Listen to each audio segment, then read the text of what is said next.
Development of embryo may take place either inside or outside the body of the female. Accordingly, the animals are grouped into oviparous and viviparous.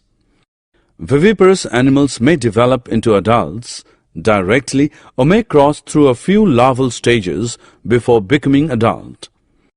Asexual reproduction is commonly found in lower animals. There are several types.